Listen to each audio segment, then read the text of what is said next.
Assalamualaikum warahmatullahi wabarakatuh. Alhamdulillah wassalatu wassalamu ala rasulillah.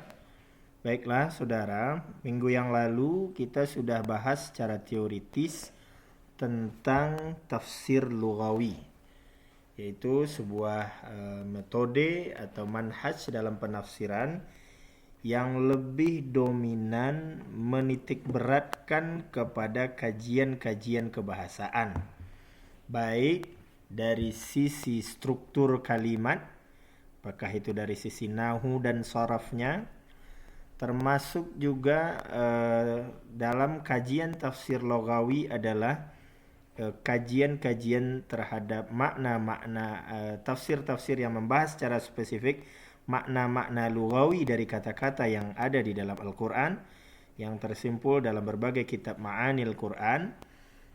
Termasuk juga tafsir yang lebih cenderung membahas makna kata-kata yang berat, yang sulit atau asing di dalam Al-Quran. Maka pada kesempatan ini kita akan coba perkenalkan beberapa kitab yang membahas atau yang dikategorikan kepada tafsir lughawi ini.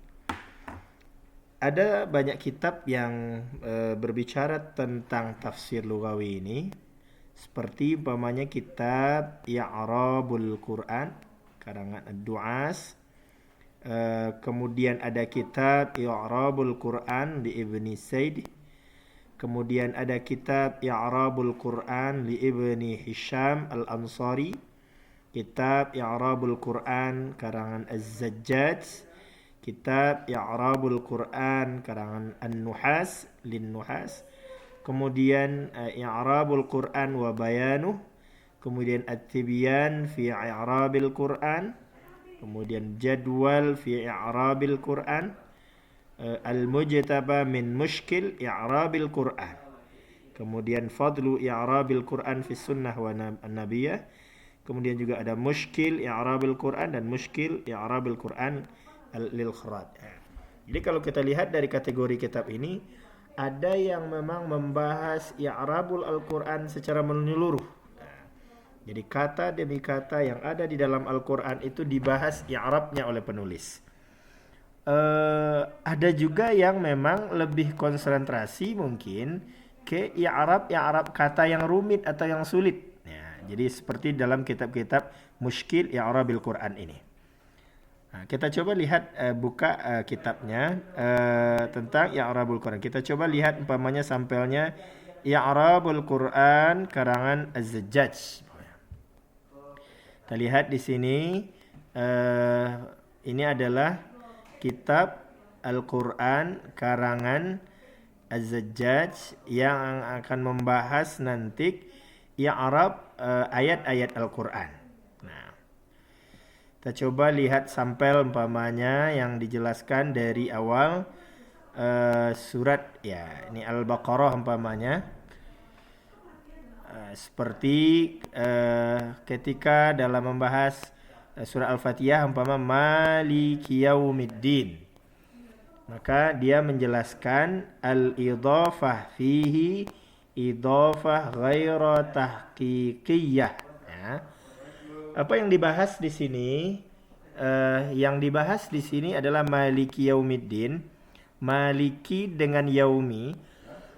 Dalam bahasa Arab itu Malik itu jadi mudhaf. Ya. Yaumi jadi mudhafun ilaih. Kemudian yaumi juga menjadi mudhaf. Ad-din juga menjadi mudhafun ilaih. Nah, maka dalam struktur bahasa Arab itu disebut dengan idhafah. Nah, maka di dalam kitab ini dijelaskan Maliki Yaumiddin idhafahnya di sini bukanlah idhafah hakiki.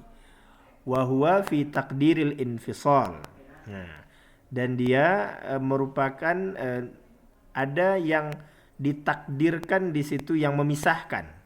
Wa takdir, dan takdirnya adalah aslinya menurut penulis ini, menurut Az-Zajjaj, Maliki Yaumiddin itu maknanya adalah Maliki Ahkami Yaumiddin, yang memiliki hukum atau yang memiliki kewenangan dalam menetapkan hukuman pada hari hari kiamat itu. Jadi Maliki Yaumiddin, sebenarnya lebih panjang lagi idhofahnya. Maknanya takdirnya menurut Az-Zajjaj adalah Maliki Ahkami Yaumiddin, yang menguasai hukum-hukum pada hari kiamat. Nah, kemudian umpamanya kita lihat juga umpamanya dalam mengi'rabkan ya. Contoh, innal ladzina kafaru sawa'un 'alaihim a anzartahum am lam tunzirhum fahum la yu'minun. Nah, kata fa kemudian alladzina kafaru merupakan isim inna bimanzilah al-mubtada, dalam posisi sebagai mubtada. Nah, jadi yang dibahas di sini inna. Kalau dalam ilmu nahu, inna ini kan amil nawasih. Alladzina itu isim mausul, posisinya di sini sebagai isim inna atau sebagai mubtada ya. Jadi kalau biasanya mubtada kalau masuk inna dia berubah dari mubtada menjadi isim inna. Waw huruf wasawaun. Nah, waw itu di situ ibtida ya. Ibtida. Wa qawlihi a'anzartahum am lam tunzirhum istifham bimakna al-khabar. Jadi a'anzar itu kan ada huruf istifham di situ. Istifhamnya bimakna al-khabar, artinya pemberitahuan. Jadi tidak semua istifham dalam bahasa Arab itu talabul fahmi, menuntut pemahaman, menuntut jawaban. Tapi ada istifham itu yang maknanya al-khabar, pemberitahuan, atau bahkan ada pertanyaan itu yang maknanya adalah larangan. Fi maudhi'ir raf'i, dalam posisi rafa'.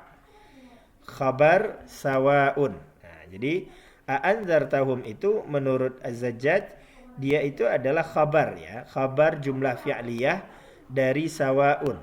Jadi sawaun itu mubtada, kemudian anzartahum menjadi khabar. Wat takdir, dan takdirnya adalah sawaun alaihim al-inzar, sama saja bagi mereka peringatan, wa tarkul inzar, dan tidak diberi peringatan. Wal jumlah alladzina, dan jumlah itu sawaun alaihim a anzartahum am lam tahun, itu adalah khabar dari alladzina. Wa qawluhu la yu'minun, dan perkataan atau firman Allah la yu'minun jumlah ukhra khabar ba'da khabar. Jadi memang ketika kita lihat umpamanya di dalam kitab ini yang dibahasnya itu adalah bukan penjelasan ayat Al-Quran, tapi problematika dalam mengi'rabkan ayat-ayat Al-Quran. Itu contoh umpamanya kitab I'rabul Quran karangan Az-Zajjaj. Kata coba buka pula umpama ada kitab namanya Tibyan fi I'rabil Quran. Tibyan, penjelasan tentang i'rab Al-Quran. Kita lihat umpamanya, lihat di sini bagaimana dia menafsirkan surat Al-Fatihah. Bismillahirrahmanirrahim. Qala ta'ala alhamdulillahirabbil alamin arrahmanir rahim. Al-jumhur 'ala raf'i. Jadi menurut jumhur ulama, alhamdu itu dibaca rafa'. Alhamdu ya, bukan hamda atau hamdi, bil ibtida, karena dia ibtida atau mubtada. Wallah khabar. Jadi walillah, dan lillahi di situ adalah khabar ya. Jadi alhamdu mubtada, kemudian li huruf jar, Allahi majrur itu menjadi khabar. Wallam muta'alliqah bimahdzuf, itu muta'allaqnya dengan kalimat yang dihazafkan. Ai artinya wajib au sabit. Jadi sebuah pujian itu wajib atau tetap hanya untuk Allah Subhanahu wa taala. Wa yaqra'u alhamda, dan ada juga yang membaca alhamda dengan nasab. Ala annahu masdar, dengan alasan dia adalah masdar dari fiil yang mahzuf.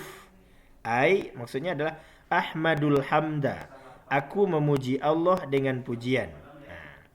Jadi ada juga ulama yang mengatakan bahwa alhamdu itu tepat hamda. Kenapa hamda? Dia menjadi maf'ul mutlak dari ahmadul hamda, aku memuji Allah dengan pujian. Nah, ya. Warraf'u ajwad, dan membaca dengan rafa itu lebih tepat ya, lebih. Nah, jadi sekali lagi yang dibahas di sini adalah i'rabnya. Atau umpamanya warabbu, kata rabbu itu masdar rabba yurabbi. Thumma ja'ala sifatan, kemudian dijadikan dia menjadi sifat, menjadi adlin.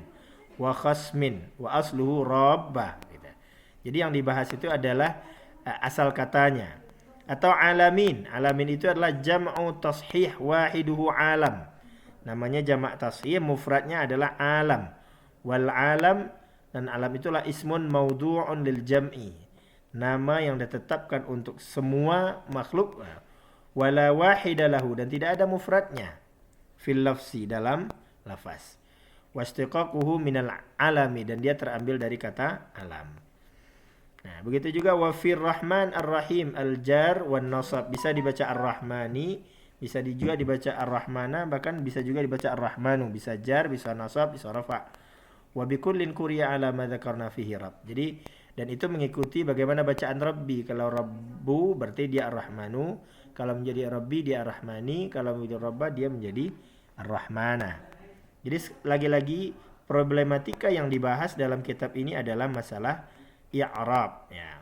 Seperti umpamanya kita pindah ke agak ke tengah ya ayyuhalladzi ya ayyuhan nasu taqu rabbakumul ladzi khalaqakum ya. Ini surah Al-Baqarah ayat 20. Nah, kemudian ya ayyuhan nas fi awalil Baqarah min nafsi fi maudhi'i nasab ya. Menjelaskan dia dalam khalaqakum min nafsin wahidah dalam posisi nasab. Wa minhuma rijalan katsiran. Jadi rijalan na'at li rijal. Nah, katsiran itu na'at bagi rijal. Ya, ini contoh kalau kita lihat di dalam kitab Tibyan fi i'rabil Quran. Atau kita lihat juga umpamanya ada kitab Mushkil i'rabil Quran. Ini mungkin lebih kepada hal-hal yang agak rumit ya. Kalimat-kalimat yang rumit dari ayat-ayat Al-Quran. Contoh umpamanya di Al-Baqarah dia yang alif lam mim. Alif lam mim itu huruf la mahalla laha minal i'rab, yang tidak ada posisinya dalam i'rab. Kemudian Alkitab itu badal marfu' bid dhammah ya. Alkitab itu badal dari kata dzalik, dia dirafa'kan dengan dhammah. Hudan hal yang dinasabkan ya. Hudan itu i'rabnya hal. Kalau hal salah satu isim yang dinasabkan. Jumlah la raiba fi, khabar dari mubtada yaitu zalika. Jar fihi muta'allaq bi khabar la. Jadi fihi itu menjadi khabar la. Jadi la nafiyatul lil jinsi, raiba isim la, dan fihi jar majrur menjadi khabar la. Jadi agak lebih simpel di sini. Jadi sekali lagi dalam kitab ini yang dibahas adalah tentang i'rab dari kata per kata dalam Al-Qur'an. Baik, ini untuk tafsir lughawi dalam kategori i'rabul Qur'an.